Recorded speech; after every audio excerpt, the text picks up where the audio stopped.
Inside the United States Penitentiary in Atlanta, the night usually settles in quietly. Heavy doors lock, lights dim, and more than 1,000 men try to rest behind thick concrete. But on this night, something changed. A single fight broke out in one of the older cell blocks, a part of the prison known for broken cameras and blind spots. Within minutes, that small fight spread across the units like fire on dry grass. Officers called for backup. Alarms echoed across the compound. Some men rushed toward safety. Others ran toward the noise. Shouting filled the hallways. Doors shook under fists. Smoke drifted through the air from burning trash cans used as distractions. This was a kind of night families feared, the kind the prison system tried to avoid, a moment where violence, loyalty, and faith were all put under the hardest pressure. And in the middle of this, one inmate stood still. His hands shook as he held a small booklet, a Bible worn from years of use. He whispered a prayer while chaos grew around him. The question that hung in the air was simple. Would anyone make it through the night untouched? And how did the prison reach this point? A point where fear took over the halls of one of America's oldest federal penitentiaries. To understand that, we need to go back to the daily life inside USP Atlanta, long before the night everything fell apart. USP Atlanta has operated for more than a century. For many years, it was one of the busiest federal prisons in the United States. But behind the tall fences and razor wire, life for inmates was often tense. This was not because of one single reason, but because of many smaller things that stacked on top of each other. Broken systems, crowded housing units, long-standing maintenance problems.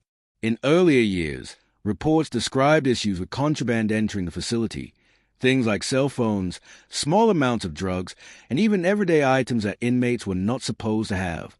These problems created tension between different groups inside. Some inmates depended on these items. Others wanted no part of them. The prison layout also played a role. Many hallways were narrow. Some cameras didn't always work. Some officers were responsible for large areas at once. This made it hard to see everything happening, especially during busy hours. And inside this environment, loyalty became important. Some inmates formed close bonds to protect each other. Some turned to religion for peace. Others tried to survive by staying quiet and keeping to themselves. But everyone, no matter their path, felt the pressure of the place. Every day brought new rumors, new conflicts, or new fears. Nothing felt stable for long. And slowly, the pressure inside USP Atlanta built up. Until one day, it reached a point that no one inside the prison could ignore. It didn't start with a riot. It didn't start with a plan. It started with two men and an argument. They lived in different units but had a long-standing problem. No one remembers exactly how it began. Maybe a disagreement about borrowed items. Maybe words exchanged in the yard. In a place where trust was low and stress was high, even small problems could grow into serious ones. On this particular evening, both men crossed paths in a hallway where supervision was limited. What should have been a quick exchange turned into pushing, then shouting. Other inmates nearby watched. Some tried to calm things down. But someone else, unseen, threw something across the hallway. A piece of trash. Maybe a small object. No one knew who. But that was enough to turn a simple argument into an outbreak of anger. Officers rushed in. Orders were shouted. Inmates scattered, some to avoid trouble, others caught in the middle of it. And this moment, this small spark, was enough to unravel the fragile balance that kept USP Atlanta moving every day. Before the night was over, the prison would change, and many inside would face decisions that tested their loyalty, their courage, and their faith. For years, USP Atlanta struggled with problems that slowly wore the prison down. Reports from the Department of Justice and local news showed a pattern. Understaffing, aging buildings, broken security systems, and unchecked contraband. By 2021, the situation became so serious that federal officials called the prison a security failure. Some buildings had cameras that didn't work. Some housing units were so understaffed that officers covered several posts at once. And inmates took advantage of the weak points. The prison was under pressure, not from one event, but from many small issues that stacked up over time. One of the biggest problems inside USP Atlanta was contraband getting into the prison. Investigations showed several ways items slipped through. holes in fences around the lower security camp, staff members who accepted money to bring in cell phones, inmates walking out of the minimum security section to meet people outside the fence, package drops left near the outer perimeter. In 2021 and 2022, multiple indictments proved that employees and inmates worked together to smuggle phones, tobacco, and other illegal items into the prison. No weapons or violence are needed to explain the danger. The contraband itself created tension between inmates, leading to fights, debts, and fear. While large-scale riots were not documented, USP Atlanta did face regular incidents of violence, most of them hidden from the public until investigations exposed them. Over a 4-year period, the facility recorded more inmate deaths than any other federal prison of its size, according to a DOJ review and reporting by WSB-TV in Atlanta. Some of these deaths were connected to fight between inmates, contraband disputes, medical neglect, substance misuse inside the facility. Because cameras were broken in certain units, many fights weren't recorded. Some officers later said they responded to dangerous situations without proper support. This wasn't one big explosion. It was a slow, steady breakdown of safety. By mid-2021, the problems became too serious to ignore. Officials decided the prison was no longer safe for inmates or staff. Then came the turning point. In July 2021, the Bureau of Prisons ordered every inmate, more than 1,800 men, to be transferred out of USP Atlanta. The prison was emptied. This was one of the largest emergency transfers in federal prison history. Officials described the situation as unacceptable, citing chronic security failures, staff misconduct, dangerous smuggling networks, repeated inmate injuries and deaths. The prison would remain mostly empty for months while federal teams investigated what had gone wrong. This was the moment the pressure finally reached its peak, and the moment that changed the future of USP Atlanta. When the inmates were moved, USP Atlanta felt like a silent giant. The long hallways, once noisy and crowded, were empty. Doors stayed locked, lights stayed dim, and federal investigators walked the same paths inmates once walked in fear. They inspected broken locks, damaged cameras, weakened security posts, piles of reports from officers who had asked for help for years. For many families with loved ones who had been housed there, this was the first time the truth became public. USP Atlanta was not shut down, but it was placed under a long, difficult correction process, one that is still ongoing. The noise that pulled officers down the tier in Chapter 4 didn't turn into a riot. At USP Atlanta, disturbances often ended the same way: locked doors, loud orders, and everyone pushed back into their cells until staff figured out what had happened. When officers reached the middle of the range, they found exactly what had become common after the pandemic: 2 inmates arguing over commissary, nothing more. But inside USP Atlanta, even a small argument could feel bigger than it was. Everyone was tired. Everyone was under pressure. And the old prison was breaking down faster than it could be repaired. The officers cleared the area, and the whole tier went silent again. No alarms, no shouting, just the quiet hum of a building that had seen too much. What most people outside didn't know was this: by 2021, USP Atlanta had become one of the most heavily scrutinized prisons in the federal system. Official reports showed years of problems: chronic understaffing, broken security cameras, poorly controlled movement inside the building, contraband entering the facility through multiple points. Some inmates even said USP Atlanta felt like a place running on memory, a prison still operating because it had always operated. Inspections grew tougher. Outside investigators kept coming. And every month, the rules inside got tighter. What the men locked inside felt was simple: more searches, more lockdowns, more uncertainty. After the pandemic, the Federal Bureau of Prisons began quietly preparing to reduce the number of people inside USP Atlanta. Some men waited months for a transfer. Some waited years. And some were moved suddenly with no notice. Families on the outside didn't always know where their loved ones were being sent. Phone lines were crowded. Mail was slow. And inmates said the one thing harder than the living conditions was the waiting. It was during these months of inspections, shortages, and routine lockdowns, that a new kind of tension settled over the prison. Not loud, not explosive, just constant. One morning, long before sunrise, the entire prison suddenly shifted. Lights snapped on. Orders echoed down every tier. Doors slammed shut across every unit. And a message spread cell to cell. A full facility lockdown was starting. This wasn't rare at USP Atlanta, but this one felt different. It was broader, stricter, lasting longer than usual. All anyone knew was this. Something serious had been discovered during an early security sweep.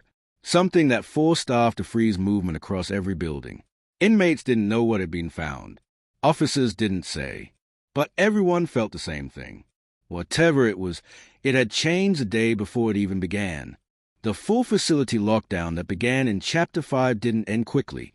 Inside USP Atlanta, inmates stayed in their cells for long stretches.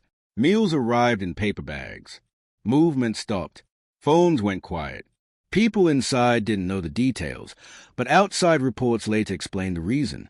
Federal officials were conducting one of the most serious reviews a prison had ever faced. For the men locked in those cells, the days felt slow and heavy. There were no programs, no yard time, just waiting, hour after hour, while officers walked the tiers more than usual, trying to keep the place stable. Some inmates prayed to pass the time. Some wrote letters they weren't sure would leave the building. Some simply stayed at the door, listening for anything that sounded like change. Outside those walls, the truth was starting to come out. Investigations revealed unsafe staffing levels, broken or missing security equipment, movement inside the prison that wasn't properly controlled, contraband entering through weak points around the compound, poor communication between departments inside the facility. The findings were serious enough that the Federal Bureau of Prisons had to make a decision no one expected. They would begin emptying the prison, slowly, quietly, unit by unit. USP Atlanta, once one of the busiest federal penitentiaries, was being prepared for a major operational shutdown, and the inmates inside could feel something shifting, even if they didn't know the details yet. As transfers increased, the sound inside USP Atlanta changed. The familiar noise, people calling between tiers, officers announcing count, softened. Some cells were cleared. Some hallways grew quieter. Some units held only a few men instead of dozens. Inmates talked between doors, trying to guess what was happening. Is the whole place closing? Are they sending everyone out? Where are people going? No one had answers. Even some officers said they didn't know the full plan. But everyone could see the truth. USP Atlanta was slowly emptying out. Families on the outside often learned about transfers after they happened, leaving people confused or worried. And inside the prison, tension grew between one group who wanted to leave fast and another who didn't know where they'd end up next. Then came the morning that everyone remembers. Officers walked the tiers, stopping at each unit, delivering a message. They rarely had to give at any federal prison. The facility is being reduced. More transfers are coming. Prepare your property. The announcement spread through the tiers in seconds. People stepped to their doors. Some cheered quietly. Some grew nervous. Some stood there in shock. For decades, USP Atlanta had been known for its size, its population, and the constant movement of people in and out. Now, the building itself was being taken offline. No one inside knew what the next weeks would look like. No one knew how fast the transfers would move. And no one knew how much of the prison would stay open. But everyone felt the same thing. USP Atlanta had just reached a turning point, one that would change everything after it. After the announcement, the next days inside USP Atlanta felt different.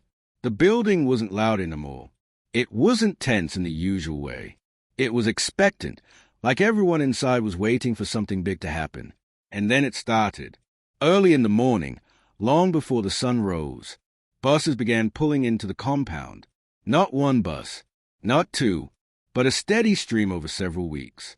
Inmates watched through narrow windows as officers stood in formation, checking lists, calling names, and moving groups out of the units. These were the transfers everyone had been hearing about, but now they were happening almost every morning. Some men were moved to other federal prisons. Some were sent to detention centers. Some went to temporary holding facilities. And as each bus left, USP Atlanta grew a little quieter. Outside the prison, families were trying to keep up. Phone calls were short, mail was slow, and transfer records updated late. Some families called the prison only to learn that their loved one had already been moved. Others didn't know the next location for days. In interviews and news reports, families described the same experience. I just want to know where he is. I just want to know he's okay. For a place that had been so full for so long, USP Atlanta was becoming almost empty, and the sudden movement caused confusion far beyond its walls. As the population dropped, the focus of the prison changed. Units were closed. Certain buildings went quiet. Some programs stopped entirely because there were not enough people left to use them. Reports later confirmed what inmates had already sensed. USP Atlanta was no longer operating as a full high-security penitentiary. Instead, it was shifting into a reduced-use, specialized facility, focused mainly on short-term holding, administrative needs, and limited housing during renovations and review. It wasn't the bustling penitentiary it had been for decades. It was something smaller, more controlled, more closely supervised. A prison under repair. Then came the day that marked the true end of an era. Officers walked the tiers early in the morning, clipboards in hand, calling the final large group of names for transfer. For the men still inside, it felt surreal. This was the last major movement, the one that would leave only a small number of people behind. As the prison finished reducing its operations, inmates grabbed their property bags. Officers secured the range, and one by one, the last big transfer group was escorted out. When the buses rolled away, a silence settled over the compound that old-timers said they had never heard at USP Atlanta before. A place once known for constant activity was suddenly still, and that was the moment.